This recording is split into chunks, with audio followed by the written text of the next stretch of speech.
The road twisted and turned through dense, towering trees, their gnarled branches intertwining overhead to form a natural tunnel. Alex tightened his grip on the steering wheel, casting a quick glance at Emma. She was staring out the window, her golden hair catching the dappled sunlight that filtered through the leaves. "This place is beautiful," Emma murmured, her voice tinged with awe. "It better be," Alex replied with a grin. The brochure made it sound like paradise.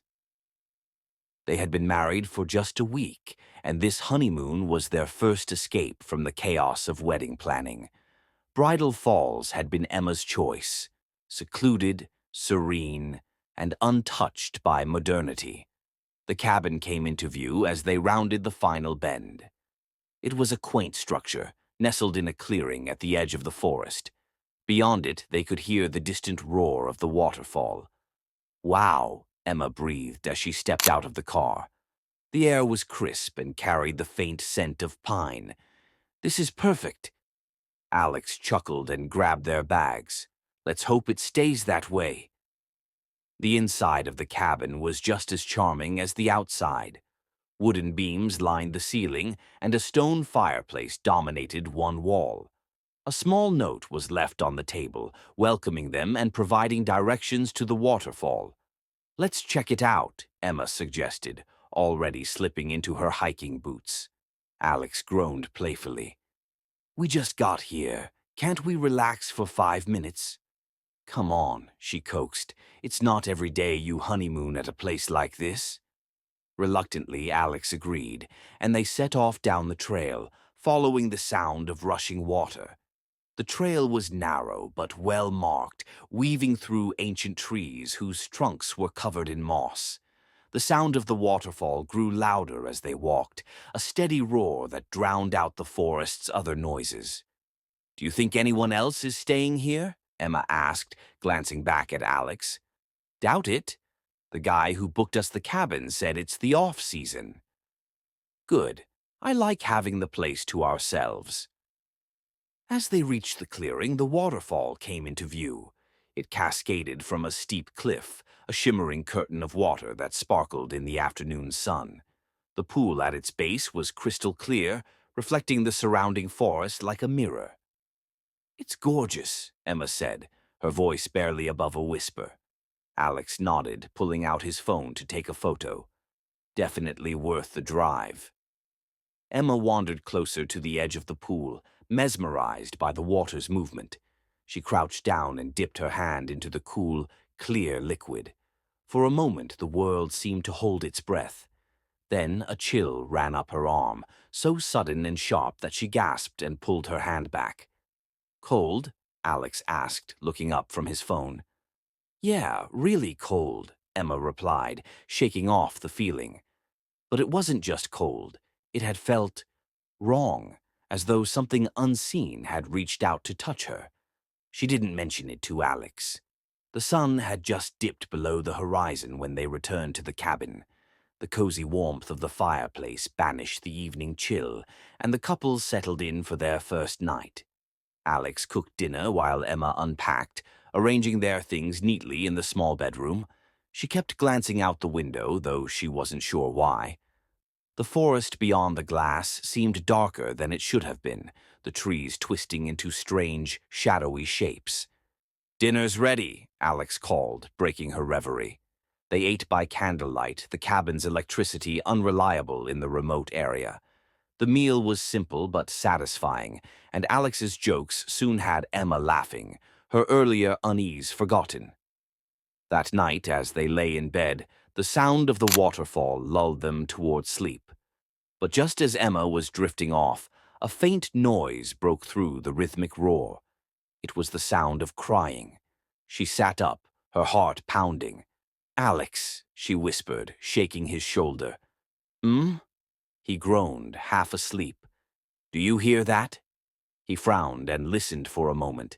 The crying was soft but unmistakable, carrying through the open window like a mournful wail.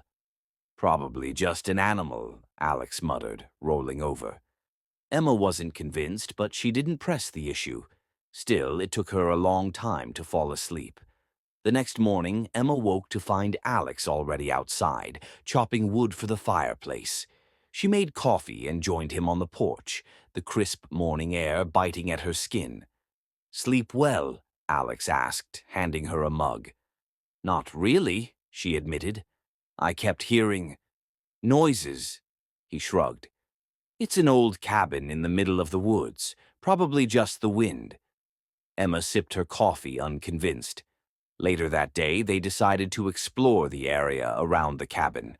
They followed a different trail that wound through the forest, eventually leading to a small clearing with a wooden bench. An old man was sitting there, whittling a piece of wood with a pocket knife. He looked up as they approached. An old man was sitting there, whittling a piece of wood with a pocket knife. He looked up as they approached, his face weathered but kind. "Morning," he greeted. "Morning," Alex replied. "Beautiful spot you've got here." The man nodded. "Been coming here for years. Something special about this place." They struck up a conversation, and the man introduced himself as Mr. Harland, the caretaker of the cabin.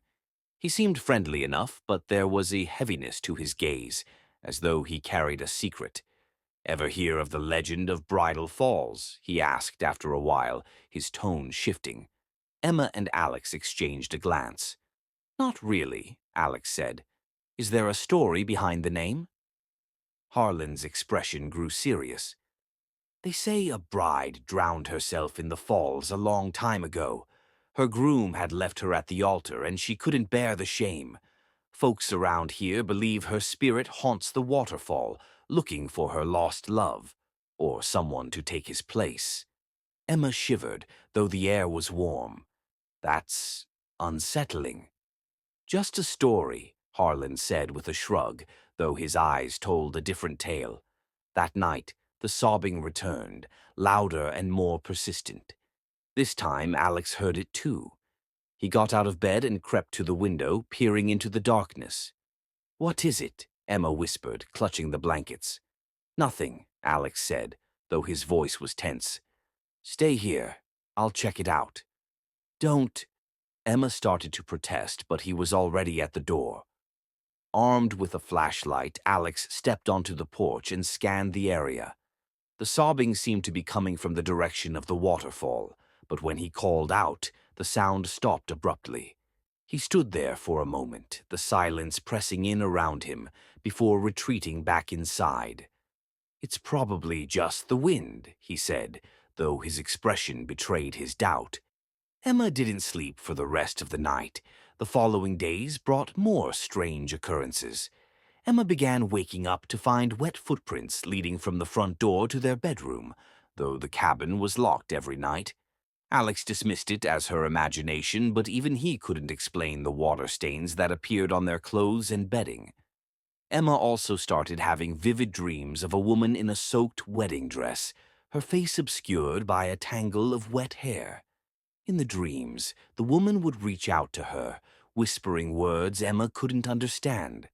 The final straw came when they discovered the words, "He's mine," scrawled in dripping water across the bathroom mirror.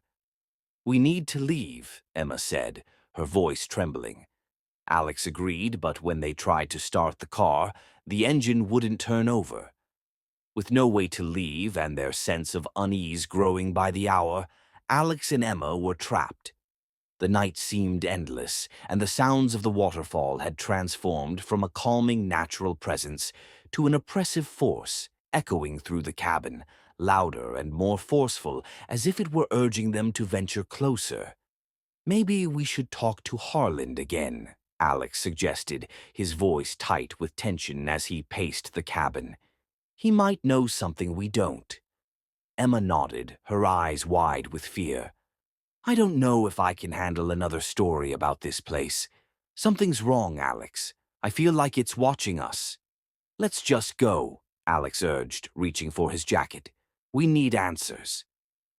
The trail to Harlan's cabin seemed longer this time, the forest darker, the trees closer, and the air more oppressive.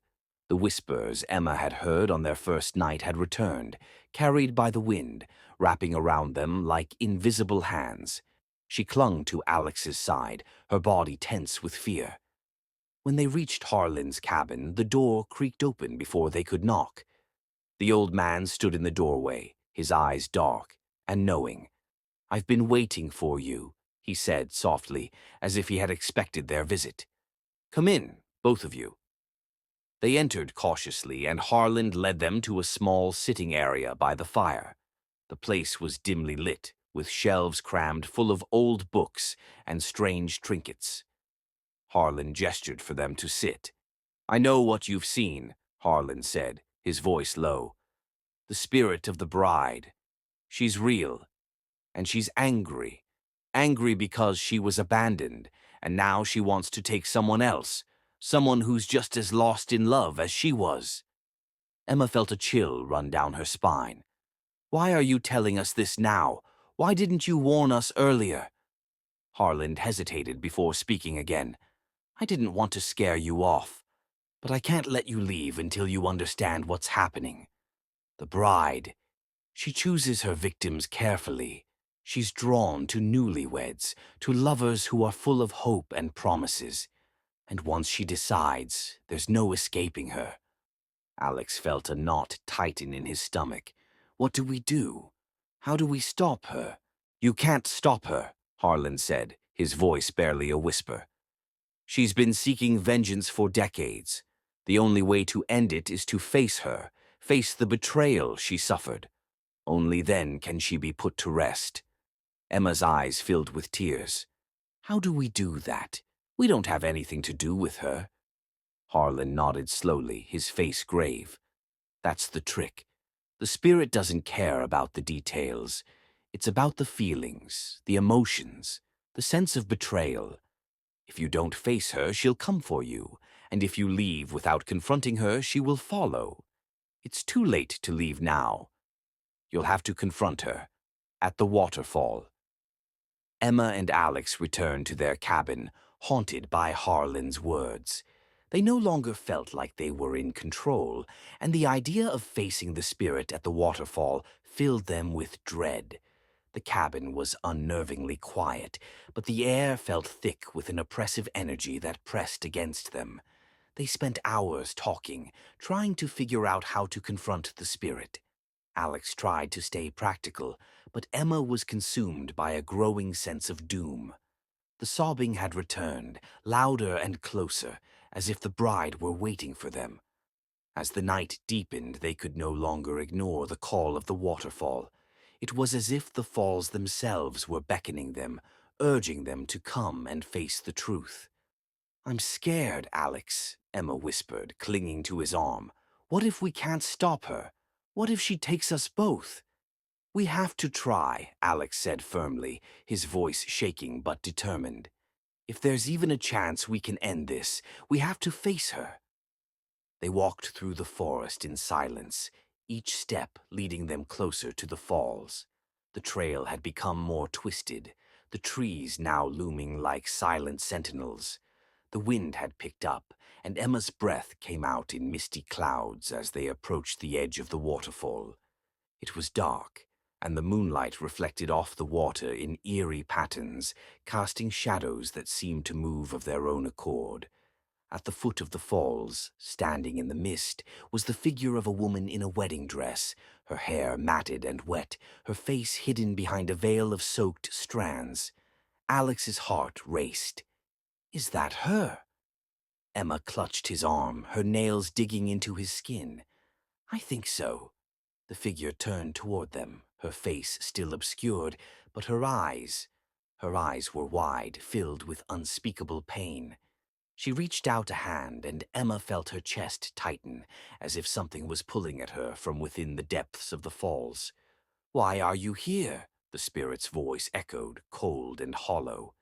"Didn't you hear me? Didn't you see what he did to me?" Emma's legs felt like lead. "We're not here to hurt you," she pleaded. "We didn't do anything to you." The spirit let out a bitter laugh. "But you will. You will feel the same betrayal I did. You will never escape."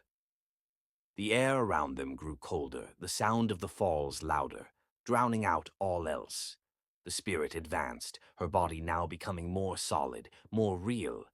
Emma could see the ghostly outline of her wedding dress, torn and soaked with water, dragging behind her like a lifeless shroud. "Emma," Alex said, his voice hoarse, "we have to go. Now." But it was too late. The spirit lunged at them, her hands grasping for their throats, her voice rising in a shriek of fury.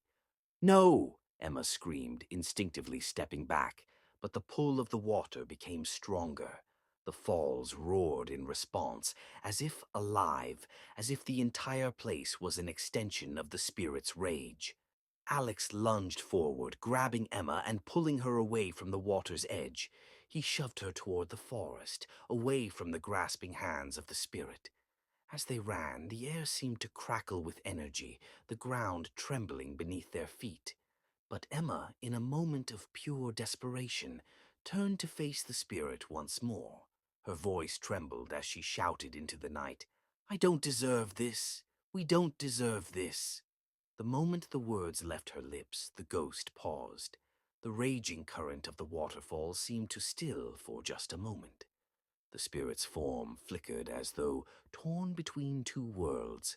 She stared at Emma, her eyes narrowing in a mix of fury and sorrow. "You," the spirit whispered, her voice cracking. "You understand." In that single instant, everything shifted. The world seemed to collapse in on itself, and the moonlight shone bright on the falls. The spirit's form faded into the mist, her sorrowful wail echoing in the distance. The falls calmed. The air was no longer oppressive. Alex and Emma stumbled back toward the cabin, breathless, heart pounding. They didn't speak for a long while. They didn't need to. The silence was louder than any words could be. By the time they reached the cabin, the first light of dawn was breaking over the horizon. The air felt clearer, the oppressive heaviness gone. It was as though the curse had been lifted, though Emma and Alex knew better than to think it was all over. They packed quickly, and when they left the cabin, the forest was peaceful. The sun cast soft light through the trees, the birds were singing, and the sound of the waterfall no longer felt threatening. As they drove away, Emma glanced at Alex, a weary smile on her face. "I think we're finally free." Alex nodded, his grip tight on the wheel. "I hope so." But even as they drove away from Bridal Falls, they knew that some things, some spirits, are never truly gone.